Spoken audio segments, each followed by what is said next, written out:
ಭಾರತೀಯ ಸೇನೆಗೆ 10 ಲಕ್ಷ ದೇಣಿಗೆ ನೀಡೋದಕ್ಕೆ ಹೊರನಾಡು ಅನ್ನಪೂರ್ಣೇಶ್ವರಿ ದೇಗುಲ ಮಂಡಳಿ ನಿರ್ಧಾರ ಮಾಡಿದೆ. ಕೇಂದ್ರ ಸಚಿವ ಗಜೇಂದ್ರ ಸಿಂಗ್ ಶೆಖಾವತ್ಗೆ ಅದನ್ನು ಹಸ್ತಾಂತರ ಕೂಡ ಮಾಡಿದ್ದಾರೆ. ಹೊರನಾಡು ಧರ್ಮಕರ್ತ ಭೀಮೇಶ್ ಜೋಶಿ ಅವರು ಚೆಕ್ ಅನ್ನು ಹಸ್ತಾಂತರ ಮಾಡಿದ್ದಾರೆ. 10 ಲಕ್ಷ ದೇಣಿಗೆ ನಮ್ಮ ದೇವಸ್ಥಾನದ ವತಿಯಿಂದ. ಇದೆಲ್ಲ ಇನ್ನು ಮುಂದಕ್ಕೆ ಯುದ್ಧ ಕಂಟಿನ್ಯೂ ಆದರೆ ಈ ಥರದ್ದು ಎಲ್ಲರೂ ಮಾಡ್ತಾರೆ ಹೆಚ್ಚು ಕಡಿಮೆ. ದೇವಸ್ಥಾನದ ಆಡಳಿತ ಮಂಡಳಿಯವರು ಇಂಥ ಸಂದರ್ಭದಲ್ಲಿ ಅಲ್ಲದೆ ಇನ್ಯಾವಾಗ ಕೊಡೋದು? ಈಗ ಪೆಹಲ್ಗಾಮ್ ಅಟ್ಯಾಕಲ್ಲಿ 26 ಜನ ಸತ್ರಲ್ಲ, ಎಲ್ಲರಿಗೂ ಕೂಡ ಶೃಂಗೇರಿ ಮಠದ ವತಿಯಿಂದಲೂ ಕೂಡ ಪರಿಹಾರವನ್ನು ಬಿಡುಗಡೆ ಮಾಡಿದ್ರು. 2 ಲಕ್ಷನೋ 3 ಲಕ್ಷನೋ ಪ್ರತಿಯೊಬ್ಬರಿಗೂ ಕೊಡ್ತೀವಿ ಅಂತ. ಕಷ್ಟದ ಸಂದರ್ಭದಲ್ಲಿ ಆಗದ ದುಡ್ಡು ಇನ್ಯಾತಕ್ಕೆ?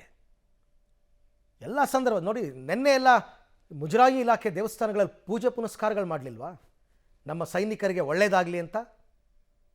ಈ ಸಂದರ್ಭದಲ್ಲಿ ಕೊಡಬೇಕು. ಅಯ್ಯೋ, ನಮ್ಮಲ್ಲಿ ದೇವಸ್ಥಾನ ಆಡಳಿತ ಮಂಡಳಿಗಳು ಮಠ ಮಂದಿರಗಳೆಲ್ಲ ಬಹಳ ಶ್ರೀಮಂತವಾಗಿದೆ. ಎಲ್ಲ ಧರ್ಮದವ್ರದ್ದು ಸೇರಿಸಿ ಹೇಳ್ತಾರದು. ನಾನು ಕೊಡಬೇಕು. ಇಂಥ ಸಂದರ್ಭದಲ್ಲಿ ದೇಶಕ್ಕೆ ಕೊಡಬೇಕು, ದೇಶಕ್ಕೋಸ್ಕರ ಕೊಡಬೇಕು. ಎಷ್ಟು ದುಡ್ಡಿದ್ರೂ ಸಾಲಲ್ಲ. ಯುದ್ಧ ಅಂತಂದರೆ ಒಂದು ದಿನಕ್ಕೆ $19 ಬಿಲಿಯನ್ ದುಡ್ಡು ವೆಚ್ಚ ಆಗುತ್ತೆ ಪೂರ್ಣ ಪ್ರಮಾಣದ ಯುದ್ಧ ಆದರೆ. ಎಲ್ಲಿ ತರಬೇಕು ದೇಶ? ಎಲ್ಲವೂ ಚೆನ್ನಾಗಿದ್ದಾಗ ದುಡ್ಡು ನಮಗೆ ಕೊಟ್ಟಿದ್ದಾರಲ್ವ ಭಕ್ತಾದಿಗಳು, ಮಗದೊಬ್ಬರು.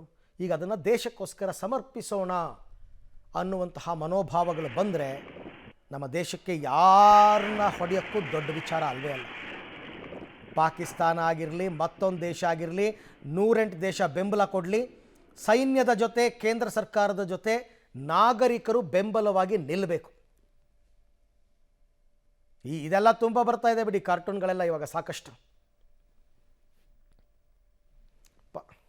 ಪಾಕಿಸ್ತಾನ ಪ್ರಧಾನಿ ಅಲ್ಲಿ ಭಿಕ್ಷೆ ಬಿಡ್ತಾ ಇರ್ತಕ್ಕಂಥದ್ದು ಒಂದು ಕಾರ್ಟೂನ್ ತುಂಬ ಹರಿದಾಡ್ತಾ ಇದೆ ಈ ಥರದ್ದೆಲ್ಲ.